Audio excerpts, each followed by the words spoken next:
next community conversation today, we are joined by Brennen Duncan, a traffic engineer in Charlottesville. Thank you for being here with us today. No problem. And we are talking about the big Belmont Bridge project going on right now. Tell us where we are in the overall bridge construction so far. Yes, so we just passed a little bit over 50% of the bridge, so half of the bridge is done.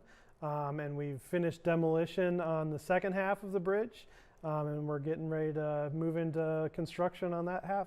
Awesome. It's exciting. Things are well underway. Tell us what the next steps are.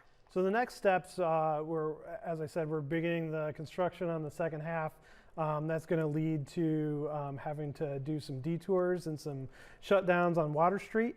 So that's really the next step as we kind of go vertical with the second half of the bridge. Yeah, and you were saying this is something that's probably going to have the biggest impact on people, their routes. Tell us a little bit about that. Yeah, so I mean we've tried to maintain traffic and pedestrian as much as possible throughout this project, but as we're kind of coming towards the end of it, we do have construction that's going to impact Water Street.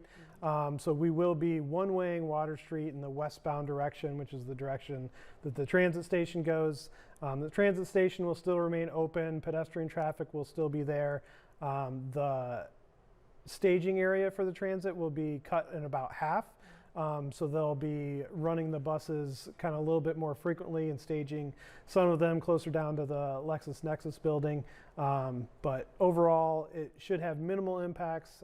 People who are traveling eastbound will be directed either down 2nd Street or 4th Street and around that way. All right. So when does this start and how long will the detour be in place? Yeah, so it'll start here in the next month or two, and then it will be in place until fall of this upcoming year. All right. All right. What is the expected completion date for the bridge overall? Yeah, so we're hoping that by the end of January, beginning of February next year, 2024, that we'll be wrapping up and everything will be opened up to the public. That's awesome. And you were saying this is something that's really been needed for a long time, and it's really going to have a great impact on the community, right? Yeah, it will.